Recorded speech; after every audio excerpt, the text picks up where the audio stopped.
ఈరోజు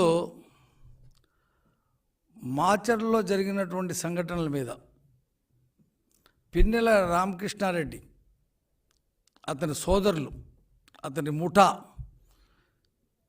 గత కొంతకాలంగా చేస్తున్నటువంటి దౌర్జన్యాల మీద నేను ఈ ప్రెస్ మీట్ ఏర్పాటు చేశాను. అయితే వైసీపీ నాయకులు ఏం మాట్లాడుతున్నారంటే, ఎస్సీ ఎస్టీ బీసీ మైనారిటీలు ఓట్లు వేయటానికి వస్తే తెలుగుదేశం నాయకులు అడ్డుకున్నారు, అందుకనే గొడవలు జరుగుతున్నాయి. ఎస్సీ ఎస్టీలు బీసీలు మైనారిటీలు మా పక్షాన ఉన్నారు, మేము వాళ్ళకి ఉద్ధారకులం అని చెప్పి మాట్లాడుతూ ఉన్నారు. నేను ఈ సందర్భంగా మాచర్లలో పిన్నెల రామకృష్ణారెడ్డి, అతని సోదరులు, అతని ముఠా 6గురిని హతమార్చారు. స్థానిక సంస్థల ఎన్నికల్లో దాడులు దౌర్జన్యాలు 18. మాచర్ల నియోజకవర్గంలో 77 పంచాయతీలు ఉంటే 74 దౌర్జన్యంగా ఏకగ్రీవం చేసుకున్నారు. ఇది ప్రజాస్వామ్యం. జగన్మోహన్ రెడ్డి చెప్పే ప్రజాస్వామ్యం ఇది. మాచర్ల మున్సిపల్ ఎన్నికల్లో ప్రతిపక్ష పార్టీలు ఒక్క నామినేషన్ కూడా వేయనీయకుండా హింసాత్మకంగా అడ్డుకున్నారు. ఎవరు నామినేషన్ వేసే పరిస్థితులు. పోలీసులు, వైసీపీ గూండాలు అక్కడ యథేచ్ఛగా సైర వ్యవహారం చేశారు. దీని మీద నిజ నిర్ధారణ కమిటీ వేసి మా మాజీ MLA Bonda Umamaheswararao, MLC Buddha Venkanna, high court advocate Para కిషోర్లు అక్కడికి వెళ్తే వాళ్ళ కారు మీద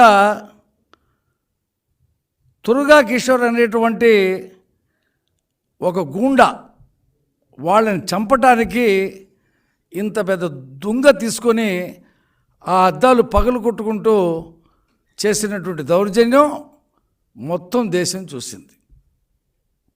అయితే ఆ తురుగా కిషోర్కి ఏం చేశాడు జగన్మోహన్ రెడ్డి? మున్సిపల్ చైర్మన్ పదవి కట్టుబట్టాడు. తాజాగా ఎన్నికల్లో పోలింగ్ బూత్ 202లో పిన్నెల రామకృష్ణారెడ్డి విచక్షణ కోల్పోయి తన సహజ నేర సంస్కృతిలో భాగంగా ఈవీఎంలు ధ్వంసం చేశాడు. దాని మీద పెద్ద ఎత్తున చర్చ జరుగుతూ ఉంది. అతను పారిపోయాడు. విదేశాలకు వెళ్ళాడో తెలియదు, ఇతర రాష్ట్రాల్లో తలదాల్చుకుంటున్నాడో తెలియదు, హైదరాబాద్లో ఉన్నాడో తెలియదు, ఆంధ్రప్రదేశ్లో ఉన్నాడో తెలియదు. పోలీసులు మాత్రం 8 బృందాలు వేసి ఎతుకుతున్నామని చెప్పి చెప్తా ఉన్నారు. నువ్వు ఒక ఎమ్మెల్యేవే కదా, నీకు బాధ్యత లేదా? నువ్వు పారిపోతావా? ఇదా జగన్మోహన్ రెడ్డి ఇతన్ని భుజం మీద చేసి చాలా మంచోడు, ఇతను ఇంకా రేపు ప్రభుత్వం వస్తే ఇంకా పైన అంటే మంత్రి పదవి కట్టపెడతా, ఇతని ఓట్లేసి గెలిపించాడని చెప్పాడు ఈ మహానుభావుడు గురించి. ఆ సందర్భంగా మా Telugu Desam party polling agent Namburu Srinivasarao, ఇది తప్పు, నువ్వు ఈవీఎంలు పగలకూడదు తప్పు అంటే అతను తల పగలగొట్టారు. అతన్ని హత్యా నేరం కింద అరెస్ట్ చేయకుండా గృహ నిర్బంధంలో పెట్టారు. ఎవరిని? ఈ పిన్నెల రామకృష్ణారెడ్డిని. అయితే అక్కడ నుండి దొడ్డిదారిన వెళ్ళాడు, వెనక నుంచి వెళ్ళాడు, ముందు నుంచి వెళ్ళాడు తెలీదు. ఆ ఇంట్లో మాత్రం లేడు, హైదరాబాద్ వెళ్ళిపోయాడు అంటున్నారు.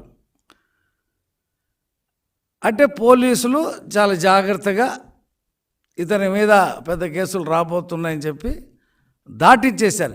ఇదంతా కూడా జగన్మోహన్ రెడ్డి విదేశాలకు వెళ్ళే ముందు రోజు ఇతను తాడేపల్లి ప్యాలెస్కి వచ్చి అతనితో మాట్లాడిన తర్వాత జగన్మోహన్ రెడ్డి ఇచ్చినటువంటి స్కెచ్ ఆధారంగా అతన్ని పోలీస్ ఆఫీసర్లు ఆ ఇంట్లో నుంచి బయటికి పంపించేశారు. గృహ నిర్బంధంలో పోలీసులు అధీనంలో ఉన్నప్పుడు అతను ఎలా వెళ్తాడు పోలీసులు తెలియకుండా? అంటే పోలీసు వ్యవస్థ ఇప్పటికీ ఎన్నికల కోడ్ వచ్చినప్పటికీ జగన్మోహన్ రెడ్డి చెప్పు చేతల్లోనే పనిచేస్తుంది అనడానికి ఇది ఒక మంచి ఉదాహరణ. అయితే ఈ పెద్ద మనిషి ఏం చేశాడు? ఎమ్మెల్యే పిన్నెల రామకృష్ణ హైదరాబాద్ వెళ్ళి సాక్షి టీవీకి ఇంటర్వ్యూ ఇచ్చాడు. నేను వెళ్ళిపోయాను, పారిపోయాను అంటున్నారు.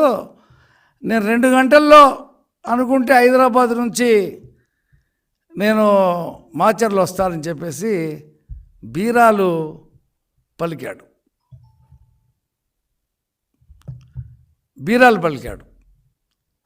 అయితే బీరాలు పలికాడు. మరి ఇప్పుడు ఎక్కడున్నాడో తెలీదు. ఎన్నికలు ముగిసి 10 రోజులైనా పిన్నెల్లి రామకృష్ణారెడ్డిని అరెస్టు చేయకుండా ప్రభుత్వ యంత్రాంగం పనిచేస్తూ ఉంది. అంటే జవహర్ రెడ్డి దీన్ని నడుపుతున్నాడని చెప్పి మేము స్పష్టంగా చెప్తా ఉన్నాం. జవహర్ రెడ్డి ఆధ్వర్యంలో ఇవాళ ప్రభుత్వం పనిచేస్తుందా? సిఎస్సి సెంట్రల్ ఎలక్షన్ కమిషన్ ఆధ్వర్యంలో నడుస్తుందా అనేది మాకు అర్థం కావట్లా. మొత్తం సిఎస్సి ఆధ్వర్యంలో లేకుండా జవహర్ రెడ్డిని నడుపుతారు. వీరంటి కారణం జగన్మోహన్ రెడ్డి తాబేదారుగా పనిచేస్తున్న జవహర్ రెడ్డి, వీళ్ళు కారణం. మేము డిమాండ్ చేస్తూ ఉన్నాం, పిన్నెల రామకృష్ణారెడ్డిని హత్యానేరం కింద అరెస్ట్ చేయాలని. ఎందుకు? శేషగిరిరావుని చంపుతానన్నాడు, తల పగలగొట్టాడు. అతను ఎక్కడో దాక్కొని వైద్యం చేయించుకున్నాడు, నిన్న వచ్చి చెప్పాడు ఇక్కడ. నేను ఈ సందర్భంగా ఏం చెప్తానంటే, అక్కడ ఉండేటువంటి ఎస్పీ ఆ మాచర్లలో, అతని పేరు రవిశంకర్ రెడ్డి ఏదో ఉంది పేరు, అతని ఆధ్వర్యంలో ఈ కార్యక్రమాలన్నీ జగన్మోహన్ రెడ్డి చేయించాడు. ఇందులో ఎవరిని అనడానికి లేదు. ముఖ్యమంత్రి డైరెక్షన్లో పల్నాడు కాదు, పొంగనూరు కాదు, చంద్రగిరి కాదు, నరసరావుపేట కాదు, అన్ని చోట్ల కూడా ఈ విధ్వంస రచన జగన్మోహన్ రెడ్డి చేశాడు. ఆయన అలాంటి నిలిపాడు. రాష్ట్రం రావణ రాష్ట్రంలో మారుతూ ఉంటే ఒక మాట లేదు, ఒక పలుకు లేదు, ఒక ఖండన లేదు, ఏం లేదు. ఆయన హ్యాపీగా అక్కడ ఆ దీవుల్లో తిరుగుతూ ఉన్నాడు. నేను ఈ ప్రెస్ మీట్ పెట్టిన కారణం ఏంటంటే, ఎస్సీ ఎస్టీ బీసీ మైనారిటీలు మా పక్షాన ఉన్నారు, మేము వాళ్ళని ఉద్ధరిస్తున్నాం అని చెప్పి అంటున్నారు కదా. ఇతని హయాంలో ఎస్సీ ఎస్టీ బీసీలు ఏ రకంగా హత్య కావబడ్డారో చెప్తా. మొత్తం 6 హత్య కావబడ్డారు. వెలువర్తి మండలం గుండ్లపాడు గ్రామం తోట చంద్రయ్యని హత్య చేశారు. దుర్గి మండలం జంగమేశ్వరపాడు గ్రామం కంచెర్ల జల్లయ్య యాదవ్ అతన్ని హత్య చేశారు.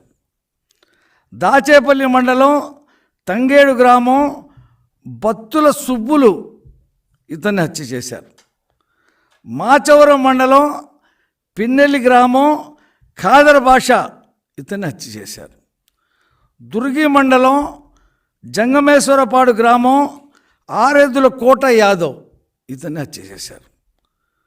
పందింటివారిపాలెం గ్రామం బైలమడుగు పిచ్చయ్య ఇతన్ని హత్య చేశారు. అంటే 6 హత్యలు ఈ పిన్నెల్లి ముఠా సోదరులు కానీ ఆ ముఠా కానీ, అంటే పిన్నెల్లి చేయించినటువంటి హత్యలే. ఆ తర్వాత దౌర్జన్యాలు, వేధింపులు అవన్నీ 10. దుర్గి మండలం జంగమేశ్వరపాడు గ్రామం ఆవుల మల్లయ్య కంచెర్ల బక్కయ్య కాళ్ళు నరికేశారండి. దుర్గి మండలం ఆత్మకూరు గ్రామం యలమంద రాజా అతని మీద దాడి చేశారు. మాచర్ల మండలం పసుపు వేముల గ్రామం దోసపాటి వెంకటనారాయణ అతని మీద తప్పుడు కేసులు పెట్టి వేధింపులు చేశారు. దుర్గి మండలం తెర్ల గ్రామం అనికిపల్లి ఎలీషా బాబు అతని మీద దాడి చేశారు. మాచర్ల మండలం విజయపూరి సౌత్ దుర్గా ప్రసాద్ అతన్ని తప్పుడు కేసులు పెట్టి వేధింపులకు గురి చేశారు. వెల్దుర్తి మండలం గండ్లపాడు గ్రామం వేముల వెంకటేశ్వర్లు అతనిపై దాడి చేశారు. మాచవరం మండలం మోర్చపాడు గ్రామం కురివేపు నరసింహారావు అతని ఆస్తి ధ్వంసం చేయడం కాకుండా వేధింపులకు గురి చేశారు. వెలుగుర్తి మండలం గుట్టిపాల గ్రామం రాజబోయిన దుర్గయ్య పెరుమాళ్ళ మల్లికార్జున ఇతని మీద దాడి చేశారు. మాచవరం మండలం పిన్నెల్లి గ్రామం చింతపల్లి అస్నేన్ టీడీపీకి ఓటు వేశాడని అతని మీద వేధింపులకు గురి చేశారు. దుర్గి మండలం జంగమేశ్వరపాడు గుమ్మా వెంకటేశ్వర్లు ఆంజనేయులు టీడీపీకి ఓటు వేశారని వేధింపులు చేశారు. ఎంతమంది మీద? 10 మంది మీద. ఇది కాకుండా ఎస్సీ ఎస్టీ బీసీ మైనార్టీల మీద ఎవరి మీద దాడులు చేశారు, ఏ రకంగా నష్టపెట్టారంటే మొత్తం ఎంతమందినంటే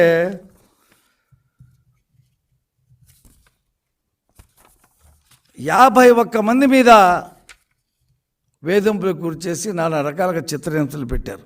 ఇక వాళ్ళందరి పేర్లు చెప్పాలంటే 51 మంది పేర్లు చెప్పాలా? అది ఎందుకు అవసరం లేదు, ఫిగర్ చెప్పా. దీని మీద సాక్షి టీవీ ఏం చెప్పుద్దని చెప్పి నేను ప్రశ్నిస్తూ ఉన్నా. సాక్షి పేపర్లు మీరు వేయగలరా? ఈ 15-20 సంవత్సరాల నుంచి ఆ మాచర్ల నియోజకవర్గం స్వేచ్ఛకి స్వాతంత్రానికి కోల్పోయి ప్రాణాలు చేతిలో పట్టుకుని బతికేటువంటి పరిస్థితి. 100 మంది ముస్లిం కుటుంబాలు 2019 సంవత్సరంలో వాళ్ళు తెలుగుదేశంకి ఓటేశారని వాళ్ళ మీద వేధింపులకు గురి చేస్తే అక్కడి నుంచి ఇల్లు పిల్లా జల్లా తీసుకొని వాళ్ళు గుంటూరు రకరకాల పట్టణాలకి వెళ్ళిపోయారు. ఇంతవరకు తిరిగి వాళ్ళే కాదు, ఆ మాచర్ల నియోజకవర్గంలో అనేక మంది ఓసీలు కూడా వెళ్ళిపోయారు. ఓసీలు ఎంతమంది? 28 మంది ఓసీల మీద కూడా దాడి చేశారండి, వీళ్ళు వేధింపులకు గురి చేశారండి. ఈ రకంగా నువ్వు జగన్మోహన్ రెడ్డి నీ మంచోడు అని నువ్వు కితాబిచ్చినటువంటి పిన్నెల్లి రామకృష్ణారెడ్డి ఈ రకమైనటువంటి దాడులు చేస్తే నువ్వు అతనికి ఓటేయమని చెప్పి వీళ్ళు అడుగుతావా? ఇప్పుడు అతను ఎక్కడున్నాడో తెలియదు, పారిపోయాడు, పిల్లిలాగా పారిపోయాడు. పిన్నెల్లి పిల్లి పారిపోయింది. నువ్వు నిజంగా ఒక బాధ్యత కలిగినటువంటి ఎమ్మెల్యే, నువ్వు ఈవీఎం పగలగొట్టావు, అది కేసు బయటికి రాదనుకున్నావు. దేవుడు ప్రకృతి అనేది ఒకటి ఉంది.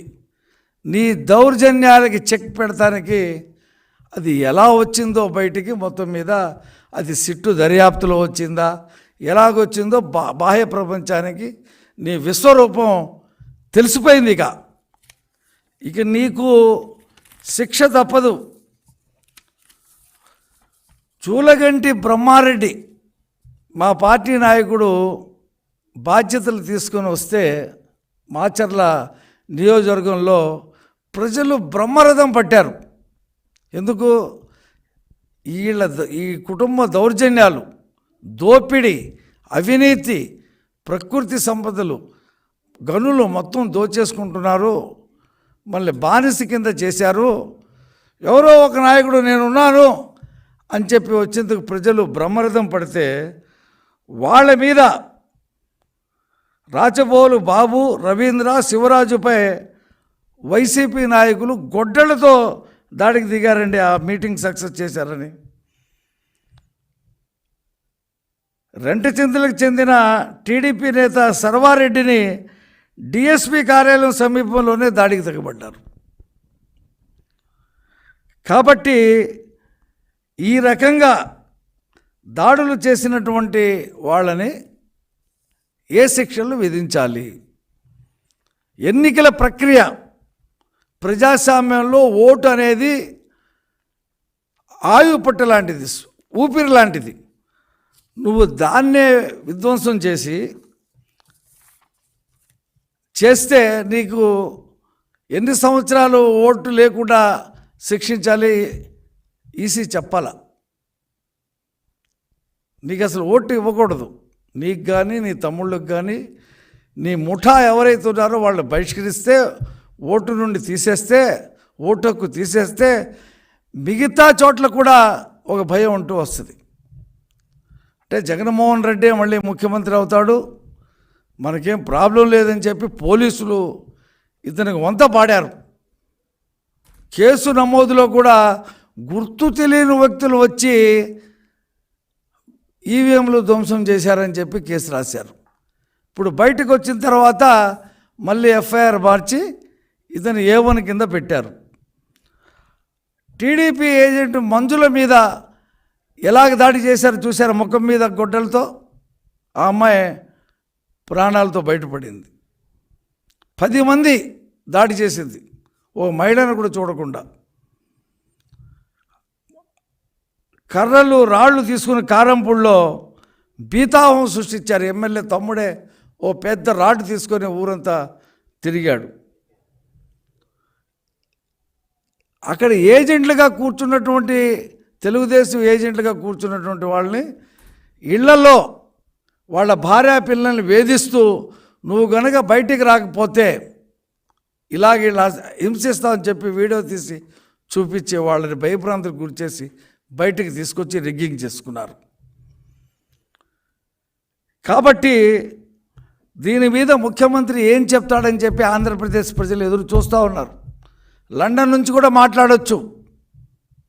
ఇవాళ సాంకేతిక పరిజ్ఞానం బాగా ఉంది, సాంకేతికమైనటువంటి సౌకర్యాలు ఉన్నాయి. అక్కడ నుండి దీన్ని ఖండిస్తూ జగన్మోహన్ రెడ్డి మాట్లాడతాడా, లేకపోతే సమర్థించి మాట్లాడతాడా, లేదా అక్కడ ఉండి ఇంకా కథ నడుపుతాడా? మాకు అనుమానం ఉంది. ఏంటంటే ఇవాళ ఆర్ఓలు చాలామంది కౌంటింగ్కి వెళ్ళం బాబు, మేము మమ్మల్ని ఇప్పటికే భయపెడుతున్నారు, కౌంటింగ్కి వెళ్తే చంపేస్తామంటున్నారు, ఒకళ్ళు వెళ్ళినా సరే పడిన ఓట్లు వైసీపీకి వచ్చినాయి చెప్పి రాయండి అని చెప్పి మా మీద ఒత్తిడి చేస్తున్నారు, మాకు మెడికల్ లీవ్ ఇవ్వండి అని చెప్పేసి వేడుకుంటున్నారు. అంటే ఎంత భయానకమైనటువంటి వాతావరణం ఈ రాష్ట్రంలో ఉందో మనం చూస్తూ ఉన్నాం. ఇదంతా కూడా రేపు కౌంటింగ్ ప్రక్రియలో జవహర్ రెడ్డి కనుక ఉంటే కౌంటింగ్ ప్రక్రియ కూడా సరిగ్గా జరుగుద్దో లేదో అనేటువంటి అనుమానం మా తెలుగుదేశం పార్టీకి మిత్రపక్షాలకు ఉంది. కేంద్ర ఎన్నికల సంఘం ఇప్పటికైనా సరే ఈ 10 రోజులకు ముందు జవహర్ రెడ్డిని తొలగించడం మంచిది, అది ప్రజాస్వామ్యానికి మంచిది. కేంద్ర ఎన్నికల సంఘం ఆ పని చేయాలి అని చెప్పి తెలుగుదేశం పార్టీ డిమాండ్ చేస్తూ ఉంది. తెలుగుదేశం పార్టీ వాళ్ళు వచ్చి దౌర్జన్యాలు చేశారంట. ఎన్నికల సంఘం తెలుగుదేశం పార్టీతో కుమ్మక్కైపోయిందంట, రిగ్గింగ్ చేసుకున్నారంట. అంబటి రాంబాబు హైకోర్టుకి వెళ్తాడు. ఈ రాష్ట్రంలో దౌర్జన్యాలకి మారుపేరు వైసీపీ, దారుణాలకు మారుపేరు వైసీపీ. డ్రైవర్ సుబ్రహ్మణ్యాన్ని చంపి డోర్ డెలివరీ చేసి కాల్చుకుంటావో పూడ్చుకుంటావో అని చెప్పి వెళ్ళినటువంటి ఎమ్మెల్సీ అనంతబాబుని ఎంబటేసుకుని తిరుగుతున్నవాడు ముఖ్యమంత్రి. అతను చాలా మంచోడు. అలాగా ఈ రాష్ట్రంలో ఈ రాక్షస పాలనకి అంతం జరిగింది. ప్రజలు పెద్ద ఎత్తున ఓటేశారు. 4వ తారీఖు నాడు తెలుస్తుంది. కానీ 4వ తారీఖు నాడు కౌంటింగే చాలా సవాలుగా మారింది. కాబట్టి కేంద్ర ఎన్నికల సంఘం జవహర్ రెడ్డిని తక్షణం ఆ పదవి నుండి తొలగించాలా. మొత్తం వ్యవస్థలన్నింటినీ కూడా సర్వనాశనం చేశాడు జగన్మోహన్ రెడ్డి. వాటిని పునరుద్ధరించి ప్రజాస్వామ్యాన్ని కాపాడాలని చెప్పి తెలియజేస్తూ ఇంతటితో